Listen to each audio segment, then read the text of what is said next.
Hey there, everybody. It's me, Chris Herman, here for another episode of On Deck. Today, my guest is Jason Pohl.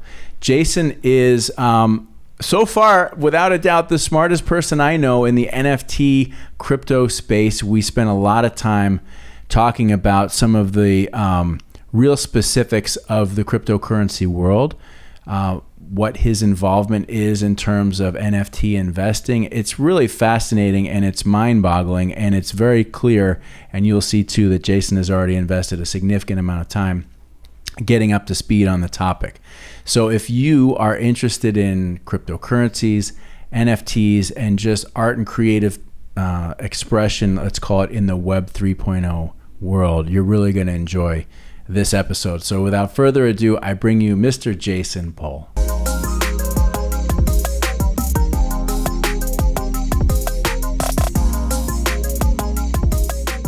Jason Pohl, welcome. You're on deck, buddy. How are you? I'm good. Good to be here. Thank you for the invite. You're welcome, man. I'm glad to have you here. We are meeting now for the first time as a result of our EVP and Managing Director, my good friend, Mr. Brad Granda. You guys live in the same community up in Boynton, correct? Yep, neighbors. You guys are neighbors. And so Brad told me about you because you and your lovely family were featured on the cover of the magazine for your community. And in that article, you shared some insight into your love of art and music, and also your interest and participation to some degree in the crypto and NFT space. Yes. Fair enough. And so that was like, Brad was like, I think this is a good conversation for you to have. So here we are. And I'm really excited to talk to you because, you know, this world of, you know, cryptocurrencies, which, as we mentioned earlier, it's been around for a while, but it's really like, it feels like it's really starting to blossom and come to life big time right now, along with the NFT space. I've spent as much time as I can getting up to speed and really doing the best that I can to understand it for my own personal interests, for interest of the business. But you've spent some good time now in the space. So I'm just kind of, we can start wherever you like, but I'm just curious to see from your perspective what you see and what drew you into this. Certainly. So again, thank you for being here. It's always nice to talk to a human. Most of the interaction I have in crypto is avatars of monkeys, frogs, and apes and all sorts of stuff. So I appreciate this. We are live people in the flesh here. It's that's a different break for me, so I appreciate that. You got it. But yeah, so my introduction to NFTs happened probably the fall of 2020. I'm in a couple of different chat groups. Shout out to Crypto Phoenix. So that group really started to go from crypto to NFTs. It was probably fall 2020. And it took me about 9 months after that to realize that it's not just money laundering. So I missed a lot of opportunities going, this is all a scam, everything's going to blow up, you're all going to lose your money. And then month after month went by, and I kept to that stance. And then probably the summer of 21, I think it was when I bought my first NFT. And from there, I just went down the rabbit hole and kind of got to where I am now. It was a very big learning experience and checking the money laundering thing at the door. And once I got involved, realized that's not the case at all. Is there some going on? Yes. But when I thought it was 5%, you're probably looking at 7% money laundering at most, compared to 93% in other areas. Kind of one of the things that we discussed was the community aspect of NFTs and these certain groups and all that. And that's really what drew me in. It wasn't as much the flipping for money. That's always a nice perk. But seeing what was happening in this space is really what drew me in. You know, my wallet is full of art that maybe 10 to 15% of it I like. So the money flipping is part of it. Sure. But the community aspect, I couldn't put a price on for some of the things that I'm involved in. It's very interesting and nothing I've seen about in my life before. So let's just back up for a second, because I want to, simplify for some people. Of course, the NFT non-fungible token is essentially, for lack of better terminology, a piece of digitized art that has been minted and identified to be the one and only version of its kind on the blockchain. In this case, probably most likely the Ethereum blockchain, correct? Yep. And if I think about it, yeah, you're talking about, a year and a half, almost 2 years ago when you first heard about it. you've got, what happened is, from my perspective, you've got like this sort of exploding interest in this space and people spending crazy money on things that seem to not have any remote value compared to what people were investing in.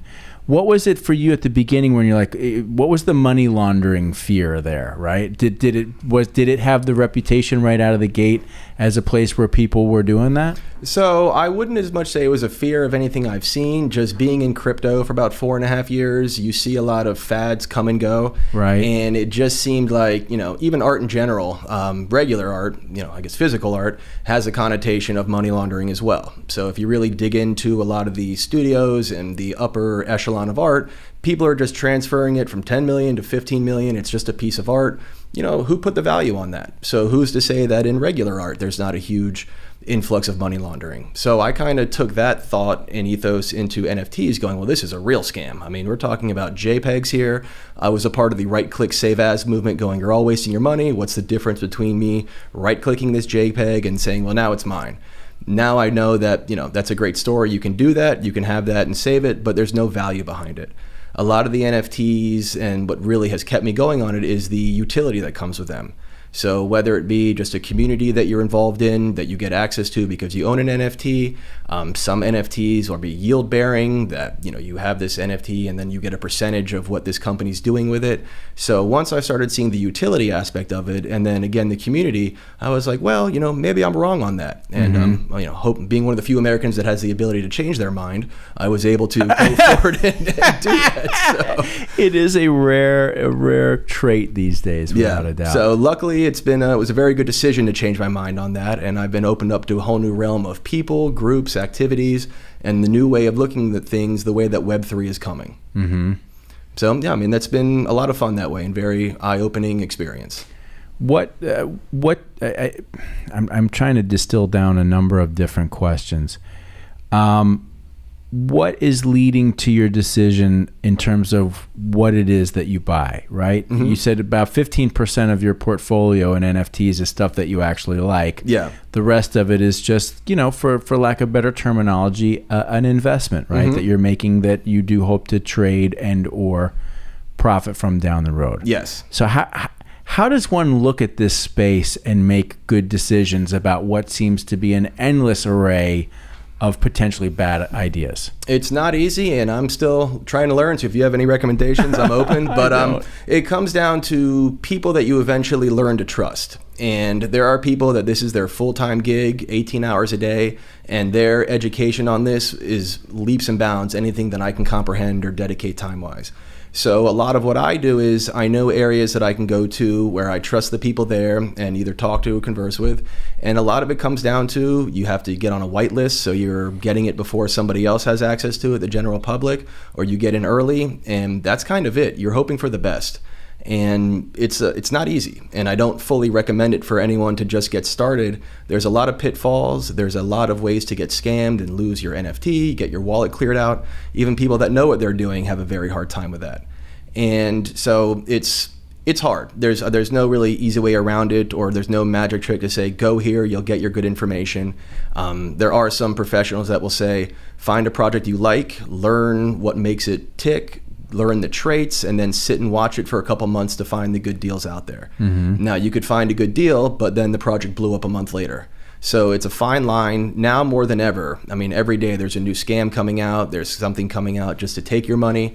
I've fallen for tricks, and I relatively know what I'm doing. So it's hard out there. There's no doubt about it. And especially now, it's kind of hit a bear market along with the rest of crypto, which makes it even harder. Now, there are some things that'll pop off here and there, but finding that early and getting on that trend, there's no magic bullet on how to find that. Have you always been an investor?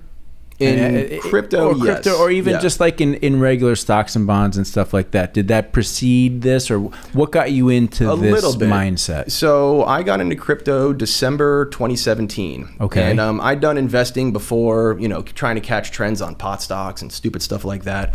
Never had any really great success, so I just left my 401k, IRA, talked to some people, kind of let them run it. Then when I got into crypto, I saw, it's one of those, I'd avoided it for 3 months after I'd heard about Bitcoin when it first started. And I have another buddy who we just consistently made fun of it. We said, oh, it's all these magic internet money. You're all going to lose your money. There was something called Mt. Gox that cleared a lot of people out, an early exchange hack. And we all laughed at them going, you're all idiots. Well, the joke was on us. And we always go back and say, well, wouldn't that have been fun if we weren't so stupid back then? But it was the fall of 2017, which was almost getting towards the next major, huge run in crypto. And that middle of December, I got involved. And there are 2 coins that I bought that I did really well with. It was XRP and Tron. And I thought XRP was going to change the banking industry. Tron was going to make a decentralized internet. Oh my God, I turned 10 grand into 40 grand. I'm the smartest guy in the world. And it turns out both of those companies are garbage. I mean, XRP people have their own little problem with that. But I watched that 40 and then plowed more money into over 2 years become very small. And then when the crypto crash, when the COVID crash happened in the stock market, same thing happened to crypto. The following year and a half was amazing. The returns I saw, I could never have dreamed of, seeing what I started with compared to where it went. Now, a lot of that has gone closer back to where it started from in this latest bear market, but that's what really got me involved. And once I started doing the research and finding things, you learn what's good, what's not good. And then it's very exciting. It's mentally draining. I actually sleep better during bear markets than bull markets. And there's a lot to take in, and it changes constantly. A market cycle in regular equities can take 3 to 4 years to go from valley to peak to valley. That can happen in 3 months in crypto. So it's very labor intensive to make sure you're staying on top of things because they can change, in a snap. Not sure if you've heard or seen what happened with Luna and UST a couple weeks ago, but billions were lost with people. And the way that the protocol certain worked, you couldn't get your money out in time, and you went from a lot to sub a penny in 2 weeks. I think it was $110 and then 0.00003 2 weeks later because of what happened in this situation.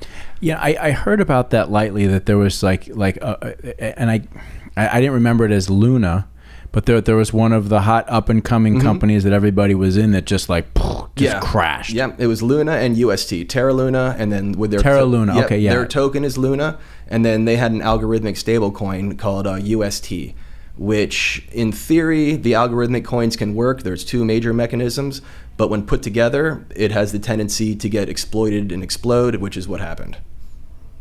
And as a result of technology, people weren't able to get out of it quickly enough? So one of the things there was called Anchor Protocol, where they guaranteed a 19% APY just by having your money there. What's APY? I'm sorry. It's just the return on your investment. So if you put $100 in the beginning of the year, you'd have 120 by the end of the year. Okay. Which is pretty significant if you start throwing millions of dollars in there. Right. And it worked for, I think, a little over a year. And there's actually a meme that if you look at a surge protector, it's plugged into itself.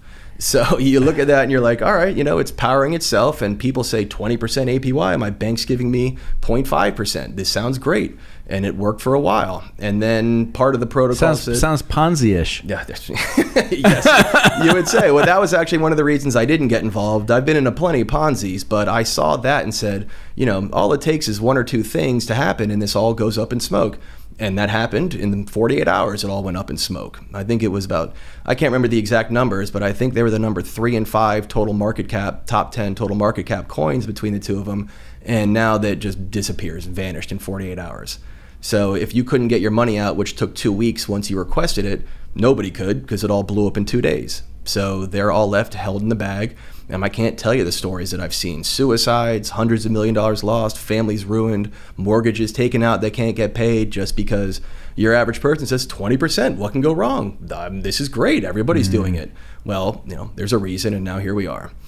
Let's talk about Bitcoin for a second. Is Bitcoin everything that people say it is and want it to be? Like, you read, or see what's his name, Michael Saylor, who's seems to be like one of the top Bitcoin evangelists out there. The notion that there is a limited supply, that there is, and I'm forgetting the terminology, so you'll pick up on it. But is it what it claims to be? Depends what you're looking for answer-wise. Right. So you've got people that use Bitcoin. Like the only use case I have for Bitcoin is buying other coins. Then you have the Bitcoin maxis, what they call the maximums, where they're the ones who sit up there on the stage and say Bitcoin's going to change the world, this is going to happen, and this is why, and inflation, this, that, and whatever.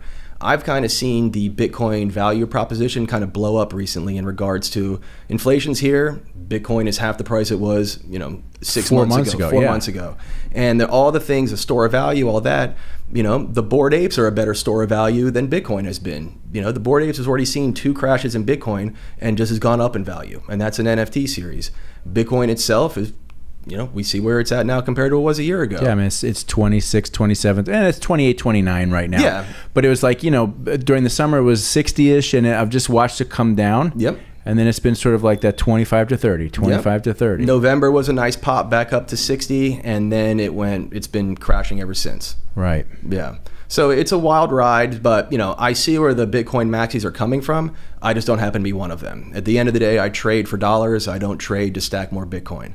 And in crypto, you can trade specifically to grow your Bitcoin or Ethereum stack, or you can grow your dollar stack. At the end of the day, power company's not taking Bitcoin for a payment. So I'm happy creating dollars than I am Bitcoin. Right. And I've got my projects that I love, that I feel some of them have a limited supply as well, like Bitcoin, that where my money is, I feel safer there, even in this downturn. It's taken a hit like anything else, but if you've been in equities long enough and just trade indexes, they always go back up. And I've seen in 4.5 years multiple Bitcoin crashes where I'd bring my kids over going, we're watching history, it's dropping $4,000 in front of us. That wasn't history, that was a Tuesday, so it's, you see it all, you get used to it, and you just learn that not everything's going to go back up, but I've seen, all I can go about is history and my experience, and the things I'm involved in have gone back up when they've hit the can.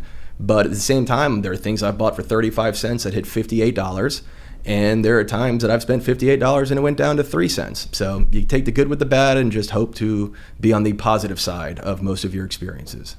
Is it safe to say, and I know it is because you mentioned it earlier, I mean, this requires a good bit of bandwidth to really stay on top of. You find trusted sources and be involved. It is very time consuming, which is, it can be good because it's exciting, but bad when you've got families, regular job, all that stuff.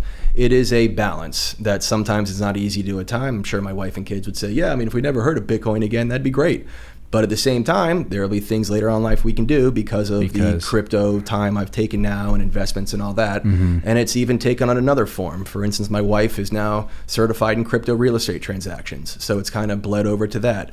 She has a marketing PR company that we're help building out the Web3 aspect of it for her current clients, which she's got some big ones. And we're saying, hey, let's talk about this, where they've come to her and said, what do you know about this? And she's, oh, funny you say that. We're building out this wing of my company. And it's, learning about NFTs, the people I associate with, I feel like my knowledge is kind of middle of the road. But when you get to people who aren't in this industry, it's like, wow, I know more than I thought I knew. So it's taking that expertise and now confidence into other places. I can go and sit in front of anybody and say, here's what your traditional marketing plan is. If you want to look into Web3, here's how you can integrate NFTs. Here you can integrate the metaverse. Community building is huge. This is a whole new avenue of brand awareness and brand marketing. So it's been able to bleed into the other aspects of my life, which has been good for my wife and her business. Sure. And kind of the opportunities there are going to be fruitful just because there's only a handful of people in the world that can understand this, know this, and implement it. I think for the lay person, they're starting to hear about Web 3.0 and the metaverse. And I think a lot of people still think about it in a very fundamentally basic way from the perspective of, I've got my virtual reality goggles, mm-hmm. It's gaming, it's interactive, it's 3-dimensional. And they're starting to hear these stories of real estate being sold in the mm-hmm. metaverse. And give us a little bit more sense of from the view that perhaps you and your wife look at this Web 3.0. Like, what does it really mean based on what you understand at this point in time? So from what I would say is, on a surface level, the community is one of the biggest things that stand out. Anybody over the age of 35 has a very hard time understanding what's going on. So spending as much time as I am in the scene, it's mostly a lot younger people where their directives and their understanding of the world is very different than either, I'm in my early 40s, so it's very different than the way I see things. Mm-hmm. So it's been a bridging the gap of that.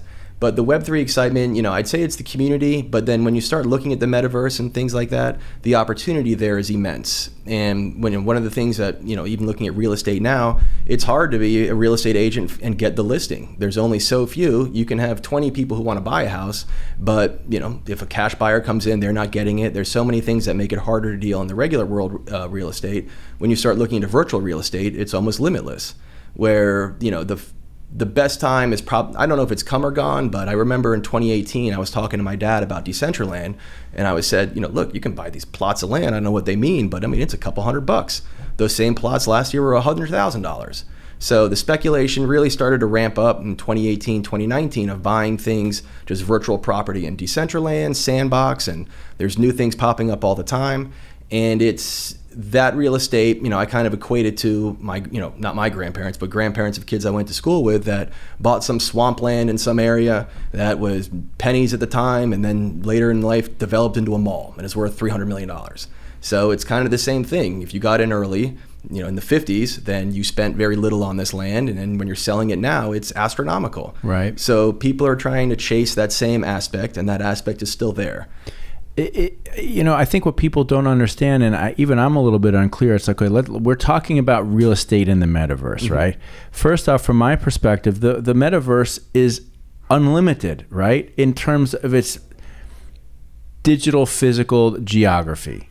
Is that a safe thing to say? Because I know you talk about Sandbox, and I've heard of some of these things where these are like specific worlds or realms that have been created, right? Mm-hmm. That have plots of land available for people to buy and develop, and that's going to create a value in that digital space, mm-hmm. correct?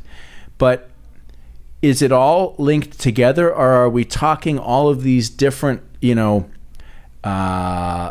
worlds that will all have different plots of land? I'm having a hard time answering the question, so maybe you can intuit what I'm asking. Okay. I think I have an understanding of where you're going. So Sandbox and Decentraland are actually limited. There is a size and only a set amount of properties. So once you build scarcity, then that's kind of, I want to be close to the center city. I hope this area does well. I see that this organization built a house here, like Snoop Dogg did one in Sandbox. I think his neighbor paid $650,000 just to own the plot of digital land next to him, so he's his neighbor. So you start to see that, and now brands are getting involved. So in theory, they say, we're going to have some amusement park here. Well, nobody really knows yet because it still hasn't been fully built out. So there is, a set amount of properties there. Now, I think your next question was getting to interoperability. Right now, I don't know if there is a push to get Sandbox integrated with Decentraland and Solium and all these other ones that are virtual reality or computer-based. I don't know if there's a big push to make that interoperable. But there is a new one out there called The Other Side, and that's created by Yuga Labs, who made the Bored Apes. What they're looking to do is they've created the first round of 100,000 plots that they have their own land and their own resources and things like that. And what they're trying to do for interoperability is get any NFT series that can play in this world. So they're not looking to bridge Sandbox or Decentraland in there. What they're looking to do is you having the ability to take your NFT and be that character in their world. Now, out of all the ones out there, I think they're going to succeed the most. I do have some biases because I'm involved in the community and around that. But what they're looking to do, they haven't failed on anything they've done yet, and I don't think this is going to be the first thing they fail at. They are very good at what they do, very cutting edge in the market and how they go about things. So I think that that's going to be one of the most successful ones out there. It's going to be more kind of game placed, but they'll have the community aspect of there. You can meet people there. You're your NFT. So they're literally building a world. They've built a world. And then they're going to designate plots of land and where structures can go and all that stuff, right? Yep. So you'll have your piece of land and you can do whatever you want with it. So you can develop on it, you can create something. I know someone who's looking to build a school on there. I've got some in a different land called NFT Worlds looking to build a music venue. So now I could function, maybe I'll do that there, and you can charge people to go there. You can have concerts live stream there. Right. If you're in the metaverse, you can say, all right, I'll pay $10 and I'll go see this there. You can host events there. So it's really what you want to do development-wise and just creating things and markets and things like that. And everybody needs to have some sort of 3D headset to be able to access this. Not on these ones. You'd maybe be surprised on the actual VR ones in the metaverse. I think there's only a handful of them. There's more in development, but most of this is just sitting behind a computer, clicking and going. So just moving through like a 2 to 3 dimensional space. Exactly right. Essentially, if you were a Minecraft, you were going out there, that's what you're doing.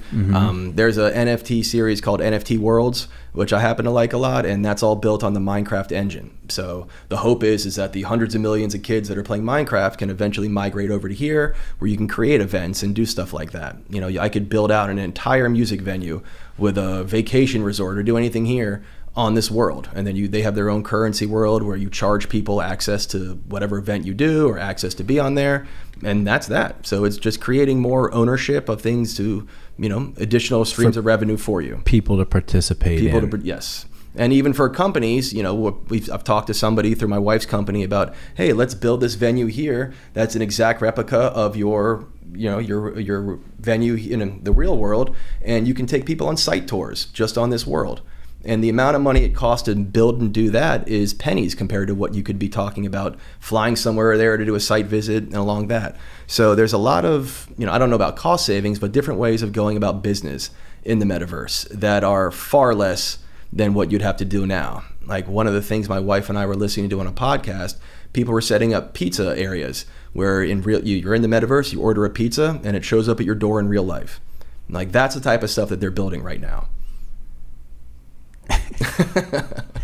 It's so mind-blowing. Like even, and listen, I mean, I understand it basically, and it's just so mind-blowing. You know, the capabilities are unlimited, but it does seem like there is this push to tie things that are happening in the metaverse to still stimulate things that are happening in the real world. Yes. Yep. You'll always need that because, you know, at the end of the day, there are some views I have about where society's going that are not amazing in regards to the metaverse. You know, I listen to one of your other, concerning. Highly concerning. You know, if you have people dialed into the computer at all times and very little social interaction, that's a problem. And I also see, you know, since COVID started, everybody's used to staying at home. And in the metaverse, there are people going to have to do jobs that people don't want to do here.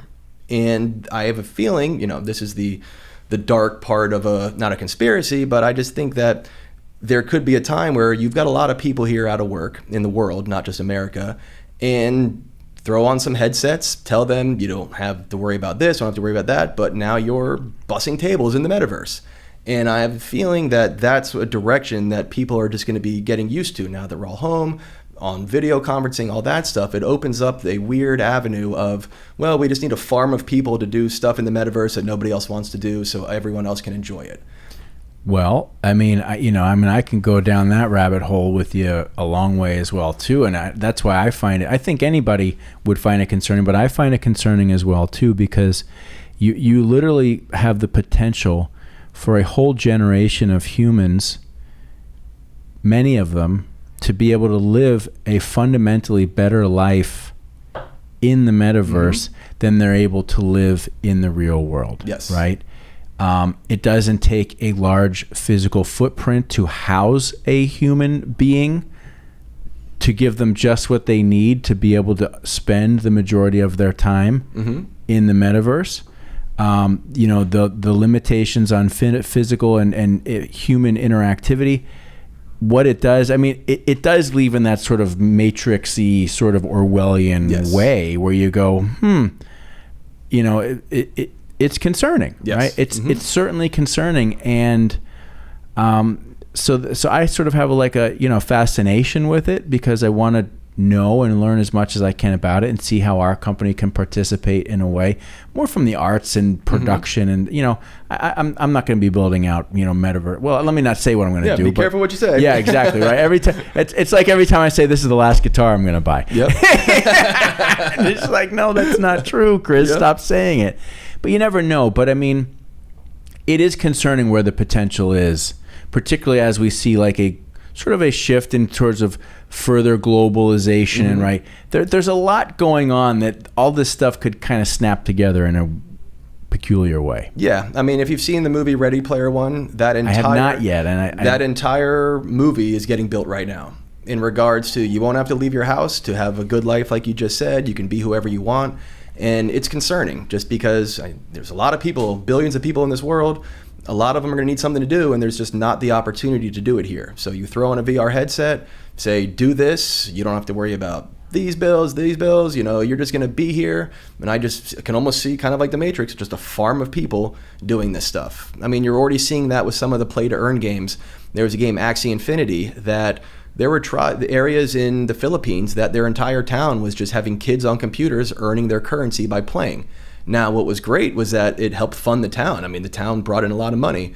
Well, since then, Axie Infinity's down like 75%, and I don't know how they're functioning out there doing that, but you kind of see this dynamic of, yeah, it's great, we're helping these people, get out of poverty, but at the same time, there are people making a lot more money off of that than that town is. Mm-hmm. The town's happy because it is a new revenue stream, but the early investors and all that are sitting. So literally for the town, the revenue stream is coming from all the kids being hooked up and playing this game. Because you earn the currency just by playing. That's unbelievable. Yeah. What do you have any thoughts? Where you hear a lot of talk about a lot of the whole thing with cryptocurrency is at least one of the things is there's this big debate between the store of value that could be in Bitcoin compared to the highly potentially inflationary aspect of fiat currency, right? Mm-hmm. And how national international governments, are looking at these digital currencies and number one, potentially concerned about the loss of control over currency as people shift towards digital currency. But then there's also this discussion of how, nations are looking to create their own digital currencies to be able to transition people into this world.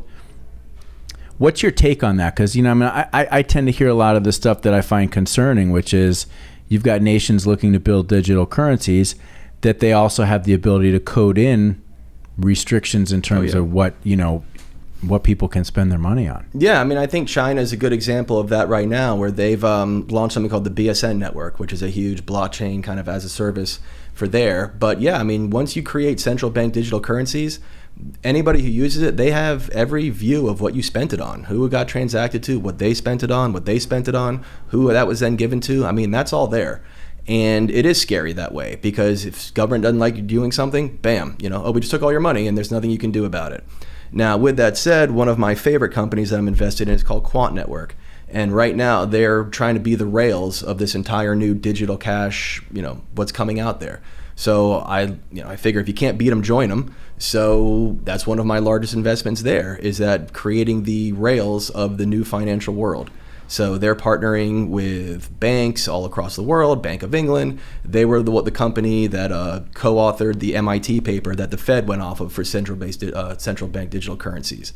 So there's opportunity as this happens to profit off of as well.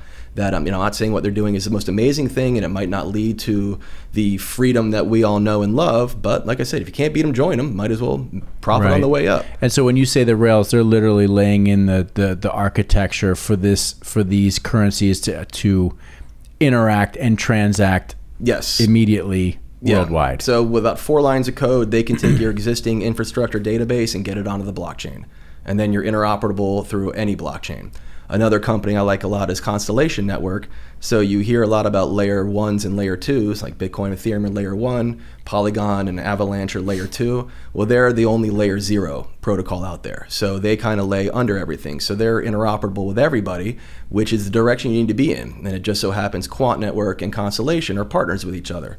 So once you start to see, who's partnering with who, and then the understanding, they've co-authored a paper together for smart cities, that there's a lot going on right now.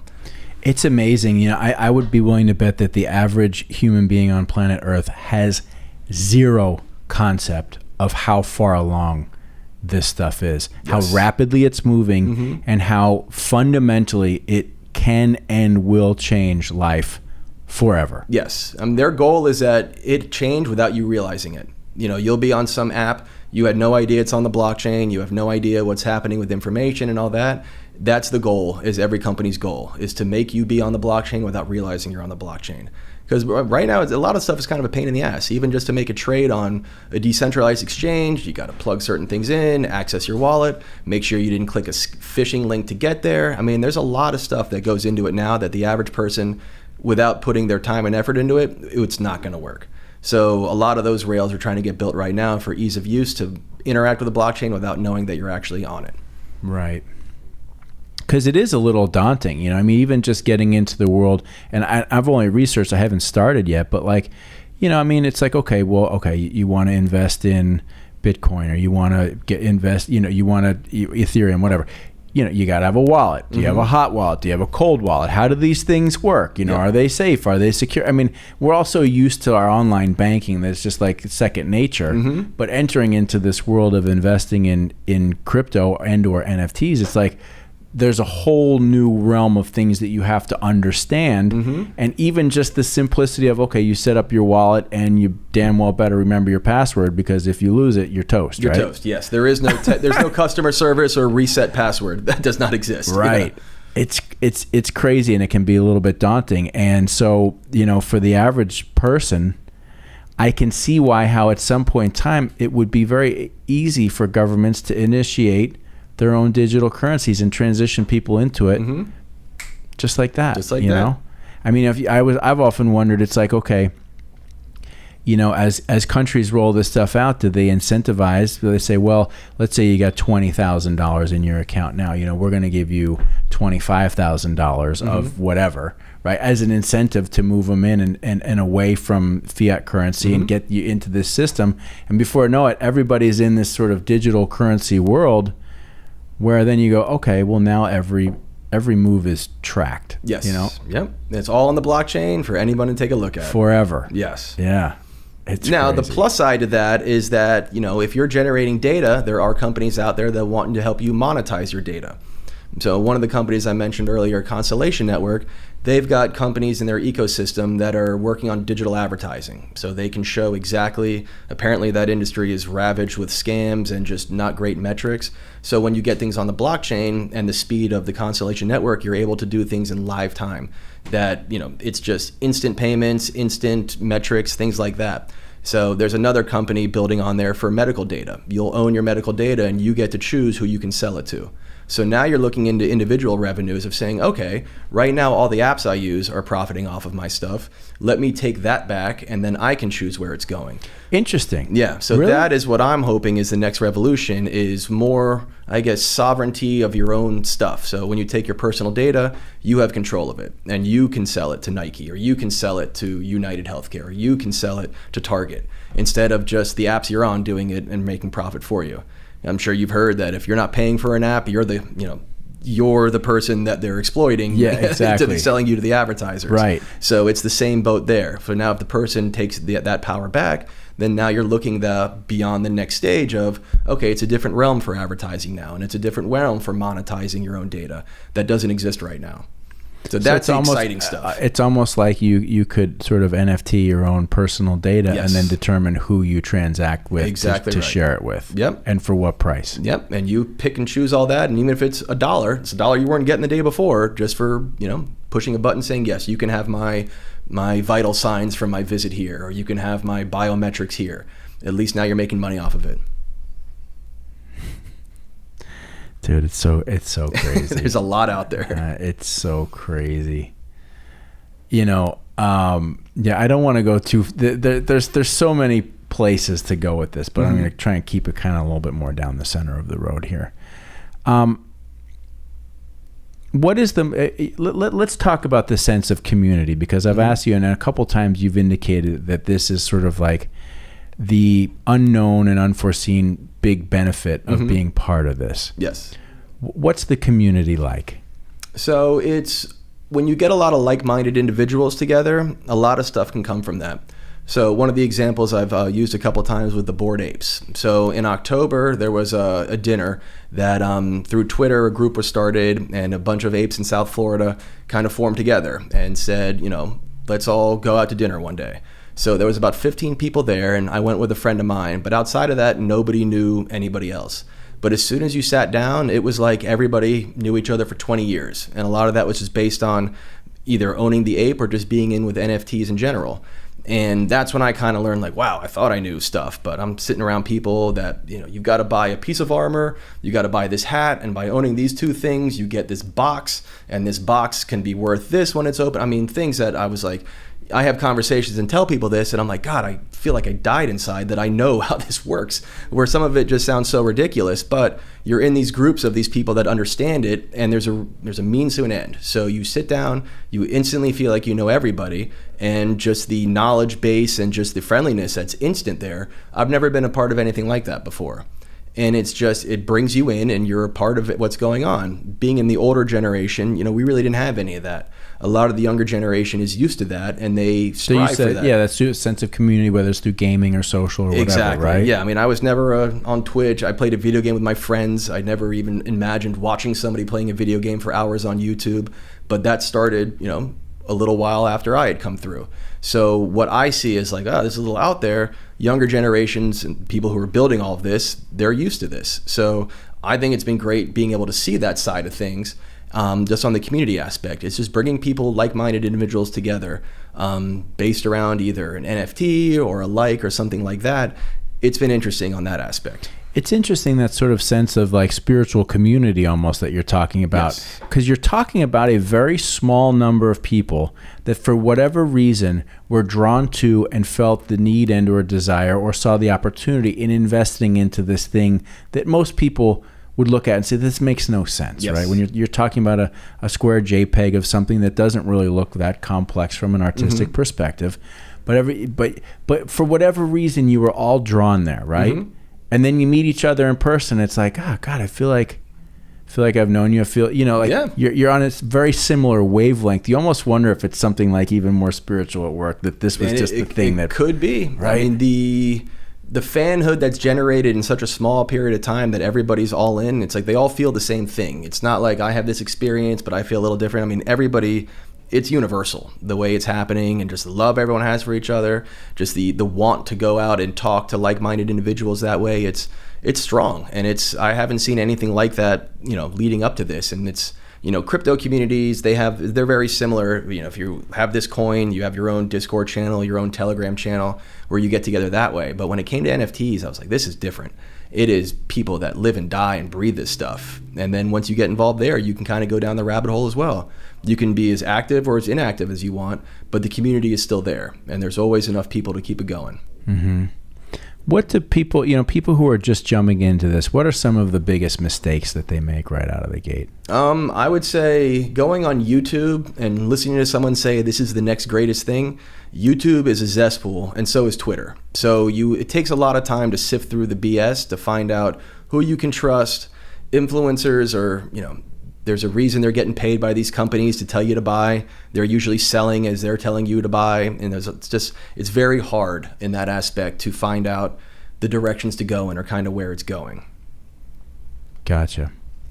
Let's transition a bit into a little bit more of the tactile world. I know that arts and music is an important part of your household as well too. Let's talk a little bit about that. Like, you're very involved in something that is very creative in the metaverse, Web 3.0, but at the same time, there's still a love and appreciation. I know you were a DJ at one point in time, so let's get there a little bit. Yeah, so I guess with music, I got into the Grateful Dead at 14 years old, which took me down a different direction than most when you get into music.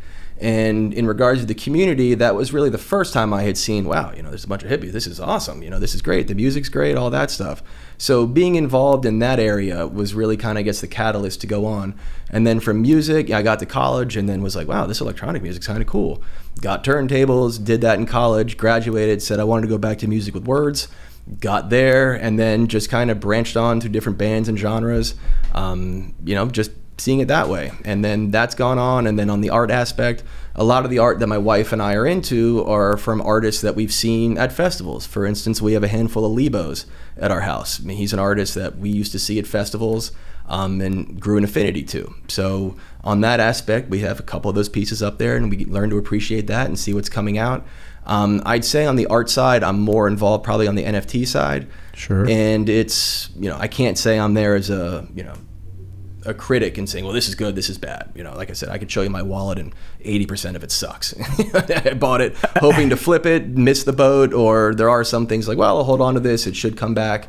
But so the music is kind of what got me into, I guess, the scene, and then art kind of comes along in the jam band scene too. different styles of art. And then as a whole, I still have that's a square and a circle, and you're asking $100 million, $10 million for that just because of some artist's name. I still don't fully understand that aspect, but that can be drawn into, different strokes for different folks. So I'm not here. I used to think, oh, what the hell? Now that I'm in NFTs, I'm like, well, I can understand why somebody wants to do that, and and say that that's worth that much. I'm curious, 14 years old, you're drawn to the Grateful Dead. Mm-hmm. How did that happen? That's a good question. Skeletons in the Closet was the first album that I found. Usually everybody's, first entrance into there. And then it just kind of snowballed. It was just, you start to go in music with words and then in a jam. Next thing you know, you've gotten into the next song. You didn't even know it, and 14 minutes have gone by. I'm like, oh, this is amazing. It was better than the pop music, singles you were buying, for $4, and you got 3 minutes worth of music on one side and some remix on the other. I really fell into the Grateful Dead that way. And then got into Fish, and then all the other stuff, Disco Biscuits around the way. And so then that kept me in there, and then got to college, was like, electronic music, this is great. They've got their own sub-counterculture, and I think maybe that had part of it to do with it too, is that I never liked being mainstream. Mm-hmm. I was kind of like being under that and seeing what else was out there, and that really fit the bill in that aspect. So I think that's what drew me down that way. I just don't like anything that's really mainstream. So yeah, I mean, I've grown to appreciate mainstream stuff more now, but I grew up being introduced to classic rock and stuff through my parents, and a lot of stuff. But for me in the 80s, towards the end of the 80s, I got really drawn into punk rock and hardcore. So I really developed my sort of part of my identity in this underground, aggressive, like a subculture thing. And it's still, I still love it. Saw Fish in 1989, my freshman year in college. They played at our little school center bar, and I just remember that was the first jam band I'd ever seen. Mm-hmm. And I'm not a big jam band guy, but I love Fish. I really enjoy them. And I remember I was like, oh my God, that was freaking incredible. We were all listening. We all had the cassette, Junta, whatever. Yeah, mm-hmm. Yeah. And that kind of, because I went to school in Colorado, so I was around tons of people who are way into the jam band scene, and so it's a very specific culture. It's a very specific lifestyle, right? Yes. There's a lot that goes about it, and there is the art component. So interesting. And I've seen just in the pictures, the artwork that I've seen is very colorful. You've got a lot of bright, vivid color stuff, which to me, in my mind, kind of traces back into that world. Yeah, I mean, we have a lyric wall with a lot of our songs that we like. We just have a lyric that's framed, and either it's been professionally done by someone we said walk by, like, wow, that's great. So we have probably 15 maybe pictures of just different, you're my blue sky, you're my sunny day, everything slow down, you're moving too fast, just small things from bands and songs that we like, able to put it up there. It's kind of an expression of your interest that people walk in and, wow, that's really cool. It's different. So we like that. Cool, man. Mm-hmm. Well, it's good to get to know you a little bit, Jason. Yeah, this has been great. Like I said, a human person to interact with this is new to me. So is that a lot of the world? I mean, the world that you're in is it a lot of communication via Twitter and groups and stuff like that? Almost exclusively. Now, you can have the groups like the Magic City Apes that they get together and they'll do beach cleanups, and we have meetings for the DAO every once in a while. What's the DAO? You keep referring to that, and I know Decentralized Autonomous Organization. It's like a company that doesn't have all the legal structural rules that current corporations do, and there is definitely an avenue for success with them. There's also going to be some pitfalls. I think at the end of the day, DAOs are going to morph into what corporations are today. Because you still, everybody having a say is great, but if you don't have a leader, nothing ever happens. Right. It doesn't go anywhere. So, dictatorships are not right, but sometimes you need one to drive a ship, or else it's just a bunch of people sitting there waiting for someone to do or say something. Somebody's got to take charge. Someone's got to take charge. And then you need to sometimes have a code of conduct. What if one member does this? How do you handle that? So it's a very new, up-and-coming thing that they're still trying to figure out. At the end of the day, it could look just like a corporation. You've got your rules, you've got hiring, you've got all that. But I do think that there is a lot of other avenues where, there are real estate DAOs where you can invest in the DAO. These are a lot of asset-backed DAOs that will give you residuals as well. A lot of them can be seen as investment groups where you have 5 people that you've seen in the industry that got together to form a DAO. Money's getting pulled together. They're buying NFTs, they're putting them in a vault, they're buying this, they're buying that. And then you start to generate residual income that the DAO members can then reap the benefits of. So in that aspect, it's not like a dividend, but you're getting real access just because you joined a DAO. Some of them will have a fee, some of them won't. If you're looking to get a return, you're probably going to have a fee, but it's almost like money managing is controlling that, and you just pick that one. That's what you want to be a part of. Dude, it's mind-boggling. Yeah. It really is mind-boggling. I think the thing that, as I'm listening to you, the thing that I keep coming back to, and quite frankly, one of the largest reasons why I want to figure out how we as a company can be involved is it comes down to this, the sense of community, the sense of spending time together one-on-one or in a group with people, like-minded, interested in people. I used to be a lot more reclusive, I guess, as I've grown up, and as I've gotten older, I've really learned, and this podcast has really helped me get there, really learn to appreciate and enjoy face-to-face conversation, spending time with people, listening, learning, not small talk bullshit, but like really sharing interesting ideas and learning other people's perspective is just becoming more fascinating and interesting to me. And as I listen to you, it seems to me that that's the heartbeat of it for you as well too. Yep. Always learning. Things are always changing for better or worse. Like I said, it takes a lot of time to keep up with it, and there's still things that I'm still far behind on. But yes, I like the innovation and where it's going. And my kind of personal opinion is you either learn it now or be behind later. So it's coming whether you like it or not. Changes, nobody likes change, but it's happening. Kind of like you said earlier, by the time they realize something changed, it's already here. Right. So why not get involved early, get your stakes in, get your education up, and kind of go with the flow instead of being smacked with it in the face and then going, well, now what? Yeah, I've said that before too. It's like, it's time for people to at least get some basic fundamental education on what's happening here, because like you said, all of a sudden it's just going to be boom, and they're going to be living in it and still not even really understanding what's going on. Yeah, no, it's crazy. The innovation and the speed, it's very hard to keep up with. Yeah. And the average person is not going to have the time or desire to care. But if you want to profit off of it, then you need to put the time in and desire to care. Time to get to work. Exactly right. All right, Jason, it's been great. I've enjoyed the conversation with you. Yeah, I really appreciate it. Be more than happy to jump on whenever. You got it, buddy. All right, well, at a loss for words. What I will say is that we'll pause for now because I'd love to continue this conversation with you at another time. As always, you're always welcome here. If there's any way that I or we can be helpful to you, it's an open door, and it's just share in any way that we can. I really appreciate that. All right, Jason. Thanks, man. Appreciate your time today. Take Good care. talking to you. All right, you too. bye. Bye. Bye-bye.